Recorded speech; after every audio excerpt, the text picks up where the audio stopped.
Кыргызское великодержавие. В VIII веке лидирующая роль в Центральной Азии принадлежала уйгурам. Они издавна населяли степные просторы Центральной Азии и говорили на древнетюркском языке. Ослабление второго тюркского каганата позволило объединенным силам уйгуров, карлуков и басмылов окончательно разгромить его и основать новое степное государство кочевников – уйгурский каганат 745-840 года. О силе державы говорит тот факт, что в период могущества каганата даже Китай выплачивал ему ежегодную дань. Внешнеполитический курс кыргызского государства характеризовался активными попытками привлечения на свою сторону занявших семиречье карлуков, чиков, а также остатков разрозненных тюркских племен для борьбы против уйгурского кагана Илитмиша-Бельге 747-759 года. Некоторые тюркские беки предупредили уйгуров о планах коалиции. Не дав противникам опомниться, Каган решительными действиями разгромил каждого из союзников по отдельности. В 758 году уйгуры сумели покорить государство кыргызов на Среднем Енисее. Восстание, поднятое в 795 году кыргызами, было подавлено. Кыргызским правителям Ажо понадобилось 25 лет, чтобы собрать сил для возрождения независимого государства. К началу IX века уйгурский каганат во многом растерял свою былую мощь. Из-за усилившихся внутренних расприй было подорвано и единство державы. Кыргызы не замедлили воспользоваться этой ситуацией. Ажо назвал себя ханом, а жену – Гелу-Шех, дочь карлукского Джабгу, провозгласил ханшей, сообщали в этой связи китайские источники. Это важное в истории кыргызов событие произошло в 820 году. Заручившись поддержкой карлуков, кыргызы объявили о своей независимости от уйгурского каганата и тем самым вступили в борьбу за верховенство в Центральной Азии. На этот раз их претензии были обусловлены реальными возможностями. После поражения в 795 году кыргызский каганат сформировал приспособленную к длительным боевым действиям военно-административную государственную систему. Ряд завоевательных походов, предпринятых против народов Сибири, позволили кыргызам значительно расширить границы государства и получить в свое распоряжение богатые материальные и человеческие ресурсы. В конце VIII века военный потенциал кыргызов превышал в несколько раз уровень начала века. Во главе административной системы государства и вооруженных сил стоял Ажо. Следующую степень занимали бии, их было 3, затем чиновники различных уровней. Последние подразделялись на 6 ступеней. Государство имело регулярную конную гвардию. Вассальные, зависимые от кыргызов племена, кыштымы и другие, в обязательном порядке поставляли в армию Ажо своих воинов. В период военных действий из них создавались дружины. В IX веке кыргызы, учитывая составленные из подвластных племен войска, могли выставить армию в 100 тысяч человек. В результате своей политики Ажо сумел наладить дипломатические отношения с враждебными уйгурам, арабами, тибетцами и карлуками Тинир-Тоо. В 820 году кыргызский Ажо провозгласил себя каганом, что было равноценно объявлению войны уйгурскому каганату.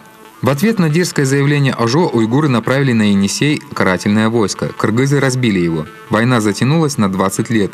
В ходе военных действий преимущество, вероятно, перешло на сторону кыргызов, о чем свидетельствует направленное к Кагану уйгуров следующее высокомерное извещение Ажо. «Судьба твоя решена. Я скоро возьму твою золотую ставку. У входа я привяжу своего коня и подниму свое знамя. Если хочешь потягаться со мной, приходи немедля, а если не можешь, убирайся с пути». Военные неудачи обострили междоусобную борьбу внутри уйгурского каганата. Обильные снега зимой 840 года привели к падежу скота и усилению эпидемических болезней. В это тяжелое время предводитель уйгурского рода Яглахар обратился к кыргызам за помощью. Ажо немедленно послал в Ордо-Балык, столицу уйгурского каганата, на берегу реки Орхон 100-тысячную армию, которая разбила неприятельское войско и разрушила до основания столицу. В бою был убит и каган уйгуров. Уцелевшие уйгуры в поисках спасения ушли в Китай, на другую сторону Байкала и Восточный Туркестан, оставив кыргызам земли и имущество. В 843 году енисейские кыргызы, преследуя уйгуров, которых возглавлял пан Тигин, вторглись в Восточный Туркестан и захватили города Анси и Беш-Балык, а затем достигли границ Тинир-Тоо и Семиречья. Отряды кыргызов также провели успешные военные действия в Восточной Монголии, Джунгарии и за озером Байкал. Таким образом, к середине IX века уйгурский каганат перестал существовать. Возникло новое кыргызское великодержавное государство. В китайских источниках приводится довольно исчерпывающее описание его границ.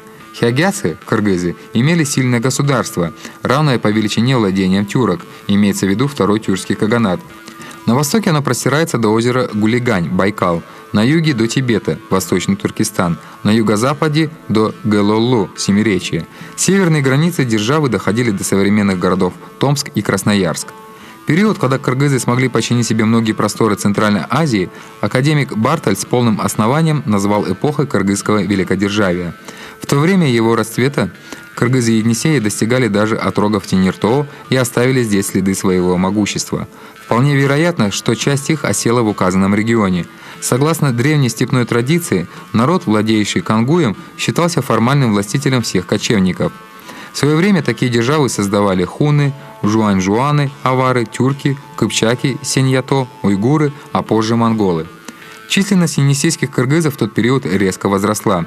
Если учесть, что в 840 году они выставляли против уйгурского каганата 100-тысячное войско, а также то, что по правилам тех времен тюркские племена выделяли от каждых 3-5 человек одного воина, то предположительно количество кыргызов составляло от 300 до 500 тысяч. Следовательно, из множества племен Центральной Азии кыргызы занимали по численности второе место после уйгуров.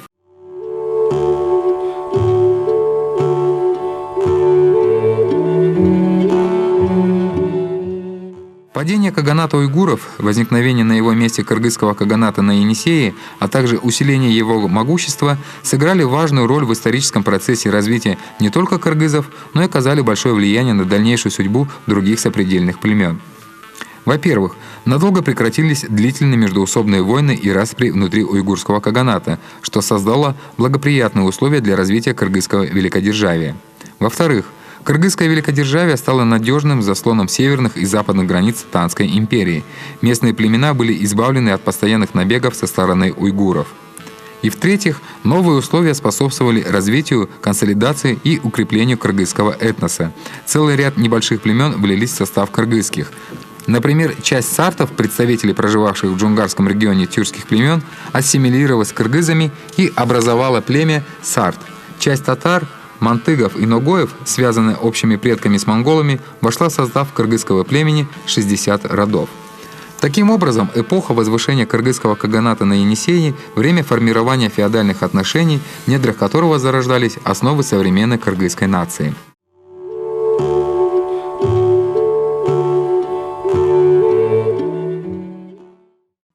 После победы над уйгурским каганатом в кыргызском государстве упорядочивается система политического устройства, формируется единый аппарат управления.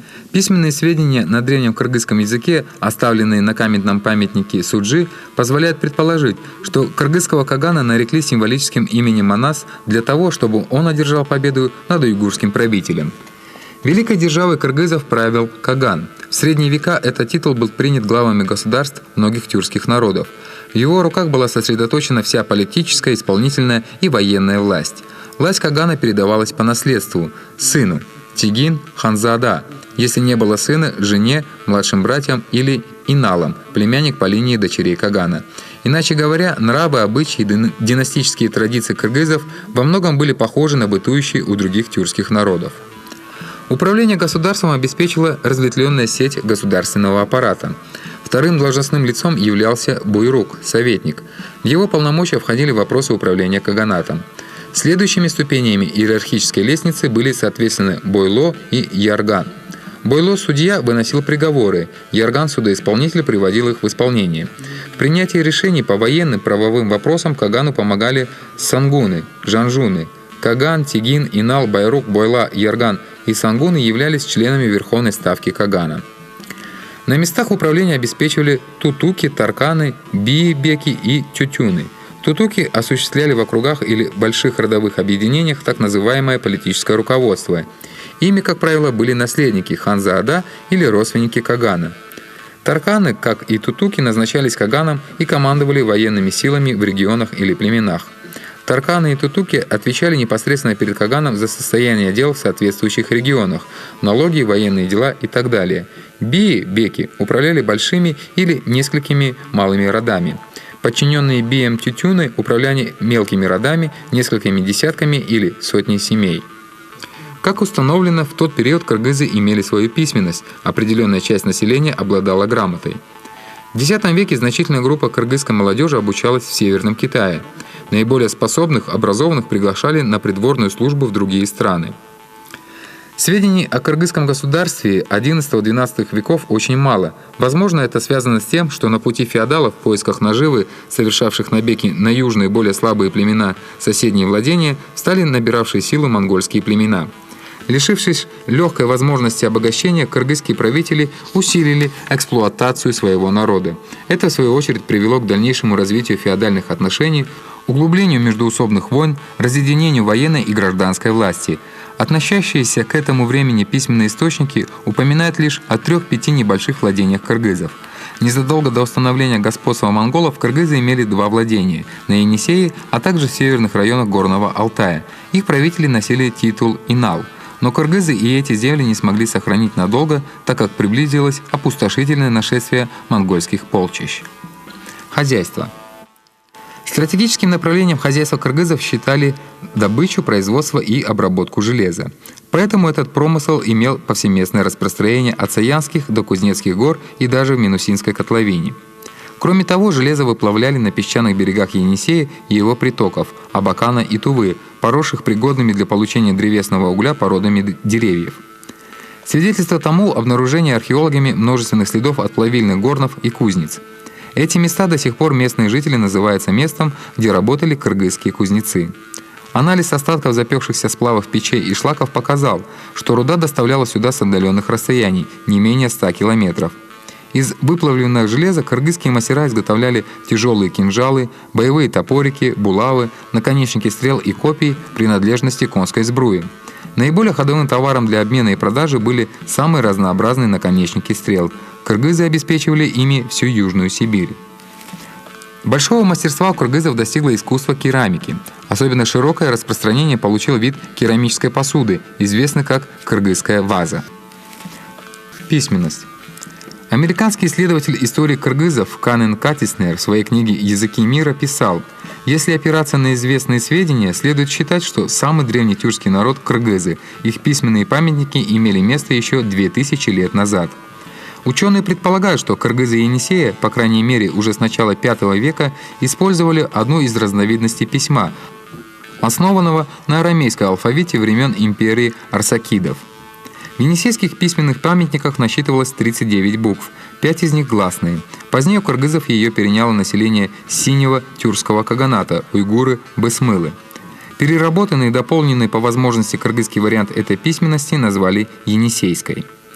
Кыргызы широко пользовались своим письмом и оставили ряд ценных сведений о себе.